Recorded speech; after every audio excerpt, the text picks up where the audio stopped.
proud sponsor of high school sports. You can visit them online at newcitynissan.com. New City Nissan in Kalihi. Felipe Ojastro, Darrow Dung, along with Fred Murphy and Darren Hernandez as Castle gets ready to take the field, as they will be highlighting one of the musical icons in the history of recording artists, Elvis Presley, who, by the way, also had a twin named Jesse. Did you know that? What? Yeah, he did. You're a wealth of knowledge this evening, Felipe. More on that in a second. Let's meet Castle. Here's Darren Hernandez. The Castle High School Knights Marching Band and Color Guard, under the direction of Mr. Arnold Alcancel and assistant directors Nicholas Au, Casey Ibarra, Scott Erickson, and Mark Moss, is led by drum major Kanoelani McDay. The Castle High School Knights Marching Band and Color Guard fields 23 winds, 9 percussionists, and 6 color guard. Their show tonight is Elvis, One Night Only. Movement 1, Can't Help Falling in Love, opener. Movement 2, Burning Love, CC Rider. Movement 3, Hound Dog, Love Me Tender, Jailhouse Rock, featuring a trumpet quartet of Maya Ishihara, Jenny Lynn Nishioka, Riley Faith Ohira, and Noelani Suarez. And finally, their final movement, Can't Help Falling in Love, which is their closer. Drum major, is your band ready?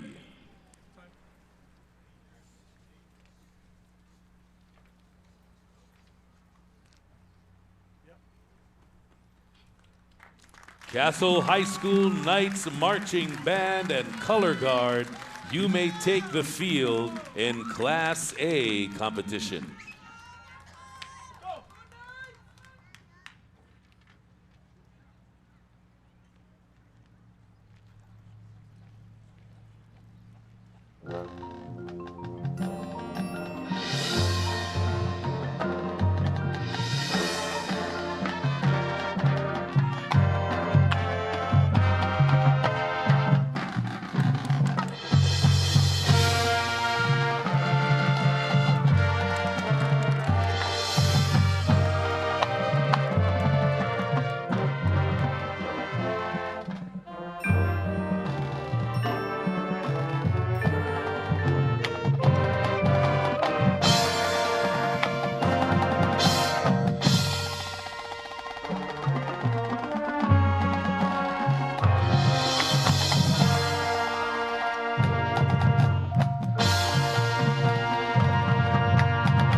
Elvis lives. And apparently has not left the building. He is alive and well on this Mililani Marching Band field. So we've seen different approaches with performances, right? Some go to the classical route, some go to the contemporary route. What's some old school here with Elvis? You know, I'm so glad. I'm a huge Elvis fan. They have this huge lit up sign that they put so much effort into. The music really brought me back to just how much I love Elvis. And you know, I noticed, even though I was a clarinet player, they didn't have any clarinets in here, but they had this piccolo player, as well as, I believe, 4 flute players. Right. Lots of brass. We've seen a lot of brass, but it was nice to see the woodwinds back there. And everyone was getting into this. I mean, you couldn't be in the audience and not get into some Elvis music tonight. Oh, there we go. There's a clarinet. And this is a program that's traveled a lot in its history of the marching band program. Really all corners of the globe, from London to the neighbor islands to Tokyo. So they get to participate in a lot of big-time festivals, and so this is just another notch in their belt to participate in here. And you know, even though they're still considered one of the smaller bands, they really made use of this entire field, going all the way out to the 30-yard lines. Big sound. I was very glad to see our first company front of the evening, but their use of formations and their fancy footwork was very pleasing to the eyes. You don't realize that your 8 to 5s, which is basically 8 steps per 5-yard line. I mean, they're paying so close attention to that, as well as playing and memorizing this music, and you know, or twirling these flags. So lots going on tonight. I really enjoyed this. I think now we can officially say that Elvis has left the building. That's right. Well done on the sign too, by the way. I mean, that's awesome. Elvis's birthday, by the way, January 8th. Same birthday as Darren Hernandez, who's actually doing the announcements here. Felipe will be our oracle of the evening. Okay. You will be, because you know all this knowledge. Down to the sidelines, here's Fred. Hey, Fred. All right. All right, guys, Elvis lives. I'm so excited. Look at this. So this is Kanoe. I got Kirsten and May here. Kanoe, tell me a little bit about the Elvis theme, and how did you get into music that obviously has been away from us for many years? Well, it all started when we first listened to it. So we were picking through songs, trying to see what would be good for our show, because we were thinking of something spicy, something to pop. And when we listened to Elvis, it was like, this is perfect for us, because when we heard it, it sounded kind of like our band in a sense. And we all collectively just picked it, and we just really enjoyed the songs, and in our own way, in a sense. Spicy and pop. Everybody's saying it up there in the booth. That's awesome. So Kirsten, let's talk about the show. Like, where did all the ideas come from to get all the visual effects?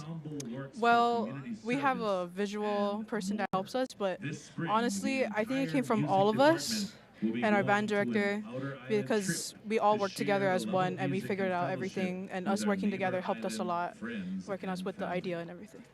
So you guys have the distinction of having probably the craziest band director out there. Mr. Alcancel is a friend of mine from UH, so I can say that with stories you don't know. But anyway, May, tell us a little bit about Mr. Alcancel, what makes him fun.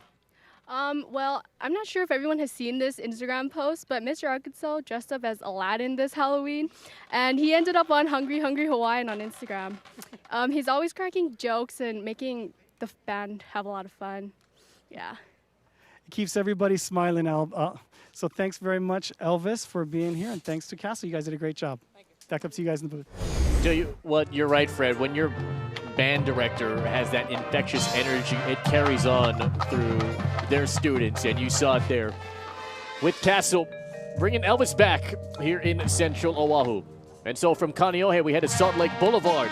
When we come back, Radford High School on deck as New City Nissan presents the Mililani Trojan Marching Band Fest here on Spectrum OC16.